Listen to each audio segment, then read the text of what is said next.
पेश किया, और मुझे लगता है कि भारत 2047 में किस प्रकार से दुनिया के नंबर 1 के देशों में बने, उसको पूरा ध्यान में रख कर के सारे का सारा बजट उन्होंने उसी आधार पर बनाया। और वैसे भी बजट का जो आर्थिक मापदंड होते हैं, इकोनॉमिक पैरामीटर्स होते हैं, उन सारे पैरामीटर को ध्यान में रख कर और उनको आधार बनाकर जो बजट पेश किया गया है, उसके लिए वास्तव में वित्त मंत्री जी का बहुत बहुत अभिनंदन, स्वागत। और भारत सबसे बड़ा किसी बजट का अगर आधार कोई होता है तो वो उसका कैपिटल इन्वेस्टमेंट होता है, पूंजीगत व्यय। मैं सोचता हूँ 12.2 लाख पूंजीगत व्यय के रूप में रखना है ना, ये संपूर्ण देश के इंफ्रास्ट्रक्चर के डेवलपमेंट का सबसे बड़ा सबूत है। और इसके कारण से ही संपूर्ण भारत का जितना भी विकास के जो आयाम हैं, उन सब विकास के आयाम को प्रमुखता दी है। पंजाब क्योंकि एक कृषि प्रधान राज्य है, और उसके लिए सबसे बड़ी जो सुखद बात है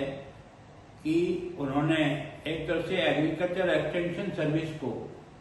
जिस प्रकार की प्राथमिकता दी है, और उसके कारण से एक तरह से ये जो कृषि के विस्तार क्षेत्र को जिस तरह से प्रभावित करने का इस बजट में कोशिश किया, पंजाब को उससे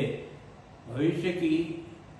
आर्टिफिशियल इंटेलिजेंस के तहत एग्रीकल्चर को बढ़ाने के लिए पर्याप्त अवसर इससे प्राप्त होगा। ऐसे में इसी में जो एक तरह से उद्योगों के लिए MSME की दृष्टि से जो पंजाब सबसे ज़्यादा छोटे उद्योगों का केंद्र है, उसे इसका पूरा लाभ मिलेगा, उसके लिए भी उनका धन्यवाद। बजट में स्टार्टअप पॉलिसी को विकसित करने का लिए जो इस प्रकार का आर्थिक आधार रखा है, क्योंकि इस समय पंजाब स्टार्टअप की दृष्टि से भी देश के अगुआ राज्यों में से पंजाब है, तो निश्चित रूप से इसका लाभ पंजाब को मिलेगा। और सबसे ज़्यादा प्रधानमंत्री जी को इस बात के लिए और रक्षा मंत्री जी को धन्यवाद देता हूँ कि ऑपरेशन सिंदूर के बाद ये जो बजट पेश किया है, भारत के रक्षा तंत्र को मजबूत करने के लिए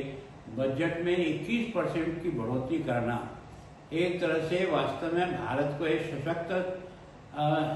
राष्ट्र बनाने की दृष्टि से बहुत बड़ा महत्वपूर्ण कदम जो है वो उठाया है। और निश्चित रूप से दुनिया के देशों को भी अब भारत अपने हथियारों को निर्यात करने की दृष्टि से भी बहुत अधिक प्रभावी होकर उभरा है। कुल मिलाकर मैं कह सकता हूँ कि यह बजट संपूर्ण क्षेत्र को, किसानों को भी, देश के इंफ्रास्ट्रक्चर को भी, एक तरह से सामान्य लोगों के जीवन के विकास की दृष्टि से भी, और बिना किसी प्रकार के प्रलोभन दिए देश के विकास को ध्यान में रख करके बनाया हुआ बजट है। और इसके लिए वास्तव में हमने जो 2047 का लक्ष्य लेकर के जो चला है, भारत आर्थिक दृष्टि से दुनिया के सशक्त देशों में से एक बनेगा, ये इस बजट में इंडिकेशन हो रहा है। उसके लिए मैं वित्त मंत्री जी को और भारत के आदरणीय प्रधानमंत्री जी को अपनी ओर से इस बजट के लिए बहुत बहुत बधाई और धन्यवाद देता हूँ।